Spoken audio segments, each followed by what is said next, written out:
क्या आपने कभी सुना है कि ब्रह्मांड का स्वामी जिसकी एक दृष्टि से सृष्टि बदलती है और बिगड़ती है, वह किसी की उंगली थामकर पगडंडियों पर चलने लगे? या आपने कभी ये सुना है वैकुंठ का सिंहासन अचानक सूना हो जाए क्योंकि भगवान को किसी की एक सरल पुकार सुनाई दे गई?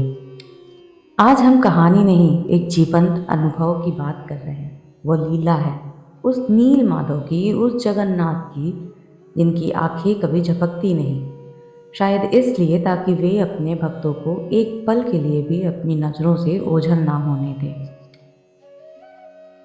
उड़ीसा के एक छोटे से गांव में रहती थी नीला।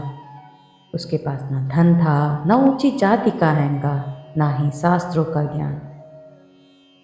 उसके फटे हुए वस्त्र और मिट्टी से सने हुए हाथ दुनिया की नज़र में उसे साधारण बनाते थे। लेकिन उसके भीतर एक ऐसा धन था जिसे कुबेर भी तरस जाए, शुद्ध भाव। नीला रोज सुबह खेतों में काम करने जाती। जब वह धान के पौधों के बीच में झुकती तो उसके होठों पर एक मंत्र नहीं बल्कि एक सीधा साधा गीत होता था। हे जगन्नाथ, तुम ही मेरे पिता हो, तुम ही मेरे सखा, इस अनाथ की लाज रखना। वह कोई संगीतकार नहीं थी, लेकिन जब वह गाती थी तो हवाएं थम जाती थी। उसे नहीं पता था कि मंदिर की विधि क्या है। उसे तो बस ये पता था कि उसकी जगन्नाथ उसके साथ ही है। पुरी के एक विशाल मंदिर में सुबह की आरती की तैयारी हो रही थी। हजारों भक्त जयकारे लगा रहे थे। 56 भोग तैयार था। पुजारी पंखे डुला रहे थे। लेकिन तभी एक चमत्कार हुआ, या कहें कि एक अदृश्य घटना घटी। भगवान जगन्नाथ के विग्रह की चमक वही थी, लेकिन मंदिर के गर्भगृह में वो ऊर्जा नहीं थी, क्योंकि उसी क्षण मीलों दूर नीला खेत में काम करते हुए थक गई थी। चिलचिलाती धूप थी, पर उसने भरे गले से अपने आराध्य को पुकारा, हे प्रभु, क्या आप देख रहे हैं? आपकी बेटी थक गई है। कहते हैं उसी पर भगवान जगन्नाथ अपनी रत्न बेटी छोड़कर अंत ध्यान हो गए।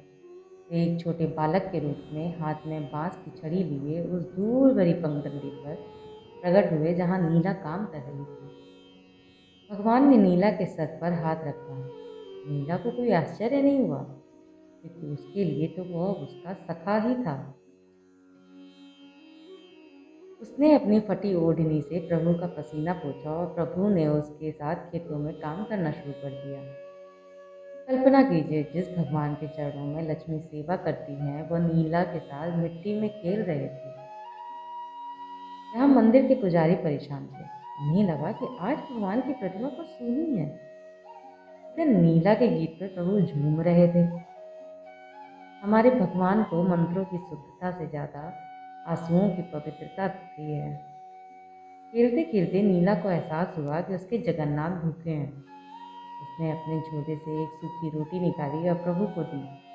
ठाकुर जी को उस सूखी रोटी का स्वाद 56 भोग जैसा लगा था। शाम ढल रही थी। सूरज की अंतिम किरणें उन धान के खेतों को सोने जैसा चमका रही थी। छोटा बालक यानी हमारे ठाकुर जी अब जाने के लिए तैयार हुए। नीला थोड़ा दुखी हो गई। उसने उस बालक का नन्हा सा हाथ पकड़ा और रूधे गले से पूछा, तुम कल फिर आओगे ना? तुम्हारे बिना ये खेत अब सूने लगेंगे। भगवान मुस्कुराए, एक ऐसी मुस्कान जिसने करोड़ों ब्रह्मांडों का दर्द हर लिया। उन्होंने कहा, नीला, मैं गया ही कब था? जब तुम गाती हो मैं यही होता हूँ। जब तुम थकती हो तो मैं तुम्हारा कंधा बनता हूँ। नीला ने झिझकते हुए पूछा, लोग कहते हैं आप पुरी के बड़े मंदिर में रहते हैं, क्या आप वहां से यहाँ मेरे लिए आते हैं? तब प्रभु ने जो कहा वो भक्ति का एक सार है। उन्होंने नीला से कहा, पगली, वह मंदिर मेरा घर है, पर ये प्रेम मेरा विश्राम है। वहां मैं ईश्वर बनकर रहता हूँ, यहाँ मैं तेरा सखा बनकर जीता हूँ। मंदिर के कपाट तो रात को बंद हो जाते हैं, पर तेरे हृदय का द्वार हमेशा खुला है, इसलिए मैं यहाँ बंधा हूँ।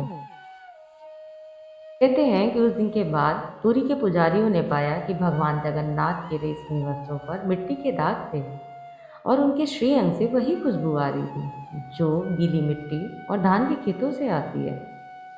यह कहानी केवल नीला की नहीं है, यह कहानी हर उस इंसान की है जो भीड़ में अकेला है, जिसके पास चढ़ावे के लिए सोना नहीं है लेकिन आंखों में सच्चा प्यार है।